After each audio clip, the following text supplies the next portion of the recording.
Jadi sebetulnya aneh kalau kemudian orang mengajak demonstrasi dianggap sebagai provokasi. Orang mengajak demokrasi dianggap sebagai provokasi. Itu kesalahan nalar sebetulnya. Yang terjadi menurut Anda dalam kasus ini seperti itu? Iya. Lalu kan kemudian orang bertanya, ini kok rusuhnya seperti di skenario gitu kan? Lalu aktornya siapa? Nah dari situ kita bisa melihat, oh tidak ada korelasi antara media sosial yang disampaikan oleh Del Pedro dan kawan-kawan dengan kerusuhan. Itu sama sekali tidak ada hubungannya. Gimana Oke Zoners? Seru kan episode Rakyat Bersuara kali ini? Sebelum lanjut nonton, jangan lupa like, komen, dan subscribe. Kalau udah, yuk kita lanjut nonton lagi. Ya, saya kira sejak awal Indonesia merdeka, kita memilih jalan demokrasi. Dan kemudian juga sangat clear bahwa kita memilih jalan sebagai negara hukum. Dalam perspektif demokrasi, dan kita bisa banyak baca di sejumlah jurnal ya, bahkan buku-buku yang sangat kredibel tentang demokrasi. Di antara ciri negara demokrasi adalah membuka ruang partisipasi publik. Nah, demonstrasi itu adalah ruang partisipasi publik yang dijamin oleh konstitusi kita.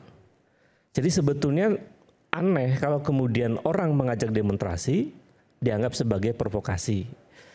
Orang mengajak demokrasi dianggap sebagai provokasi. Itu kesalahan nalar sebetulnya. Yang terjadi menurut Anda dalam kasus ini seperti itu? Iya. Oke. Nah dari situ sebetulnya kita bisa melihat juga bahwa ketika posisi menggunakan media sosial mengajak orang demonstrasi itu bukan dimaknai sebagai provokasi kan. Nah lalu kemudian di pihak aparat membangun satu argumen kausalitas kan, bahwa itu karena ajakan demonstrasi lalu orang rusuh. Itu jumping, terlalu jauh. Karena sebetulnya eskalasi itu, kita banyak studi tentang sosiologi dan gerakan sosial ya. Eskalasi meledak peristiwa Agustus lalu itu sebetulnya terjadi ketika Afan Kurniawan dilindas. Oke. Itu yang kemudian memicu amarah publik yang luar biasa. Baru kemudian terjadi kerusuhan. Andaikan, ini kita bisa berandai dengan secara logis ya. Andai peristiwa Afan Kurniawan yang dilindas oleh kendaraan taktis yang menurut saya sangat tragis itu, saya meyakini tidak akan ada kerusuhan, bahkan penjarahan ke rumah-rumah itu. Tidak akan ada? Tidak akan ada. Proses peristiwa tragis itu yang menjadi faktor yang kemudian menyebabkan kerusuhan. Argumen teoretiknya adalah argumen tentang amuk massa sebetulnya. Situasi amuk massa itu dalam banyak riset menunjukkan bahwa situasi ketika orang berkerumun lalu ada pemicu yang menghipnotis perasaan mereka, yang terjadi adalah irasionalitas. Kerumunan itu adalah entitas yang irasional. Ketika ada pemicu yang menghentakkan jiwa dan pikirannya, dia akan meledak. Dengan argumen ilmiah itu saya meyakini tidak ada hubungan antara narasi ajakan demonstrasi Del Pedro dan kawan-kawan itu dengan kemudian kerusuhan. Itu tidak ada. Nah kemudian saya tahu mempelajari media sosial ya. Sejauh mana sebuah media sosial itu kemudian memberikan pengaruh kepada orang. Lalu kemudian orang itu melakukan tindakan. Instagram, blog politik pelajar. Kemudian Instagram Gejayan memanggil, itu tidak ada korelasinya dengan orang melakukan tindakan kerusuhan. Karena mereka sepanjang bertahun-tahun, itu yang diajak adalah bagaimana memperjuangkan hak asasi manusia. Bagaimana memperjuangkan demokrasi. Bagaimana memperjuangkan keadilan. Jadi ketika melihat hubungan antara media sosial dengan tindakan rusuh, itu kita bisa melihat, polisi saya kira harusnya lebih cerdas ya. Atau menggunakan akal lebih dalam begitu. Apakah media ini track recordnya itu adalah melakukan satu provokasi. Sepanjang yang saya tahu, blog politik pelajar mengedukasi politik anak-anak pelajar, mengadvokasi anak pelajar. Jadi secara kronologis itu saya lihat tidak ada tuh korelasi mereka dengan tindakan anarkisme itu. Yang justru tindakan anarkisme itu dilakukan oleh kelompok-kelompok yang maaf saya sebutkan dalam tanda petik kelompok-kelompok mungkin orang mengenal disebut sebagai anarko ya. atau kelompok-kelompok yang anarkis yang berkorelasi bahkan dengan, maaf saya sebutkan, dengan jejaring dari dugaan kuatnya dengan aparat. Bukan dengan Del Pedro begitu. Lalu kan kemudian orang bertanya, ini kok rusuhnya seperti di skenario gitu kan.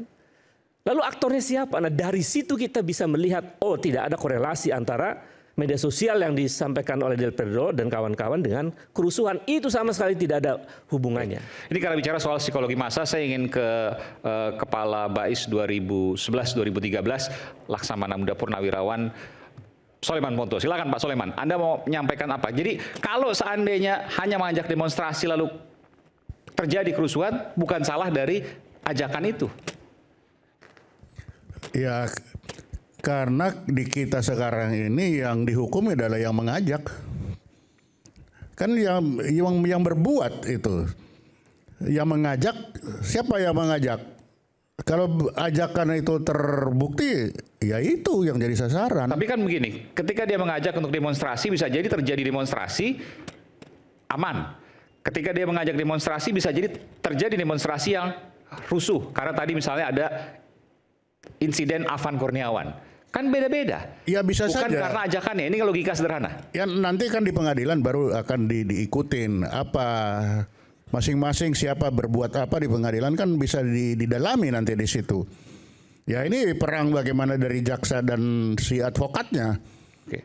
Apa kata tuntutan, apa kata pembelaan, apa buktinya berkata apa ya di situ silakan aja. Tetapi bagi petugas mana yang dilihat duluan itu, apa yang didapat duluan ya itu yang dia pasang duluan. Anda punya pengalaman Pak Soleman ketika ada mengajak sesuatu tiba-tiba mengajak hal yang memang terkesan biasa tapi kemudian terjadi hal yang luar biasa. Ya kemarin itu mungkin bagi orang yang biasa tiba-tiba jadi luar biasa ya Agustus itu.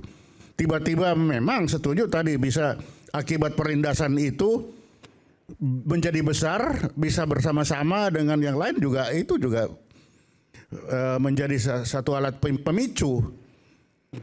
Kan kita tidak bisa juga mengandaikan kalau tidak ada itu tidak terjadi juga tidak bisa seperti itu. Jadi memang ya inilah situasinya seperti ini. Ketika ada ajakan, ada sampingan terjadi. Nah, di sini tinggal masing-masing nanti membela diri di mana saya di mana siapa berbuat apa ya silakan aja nanti dilihat. Tapi bagi petugas yang pertama ini ambil dulu. Nah, nanti masing-masing silakan. Nah, itulah gunanya ada pengadilan di kita kan. Ya ke situ. Oke.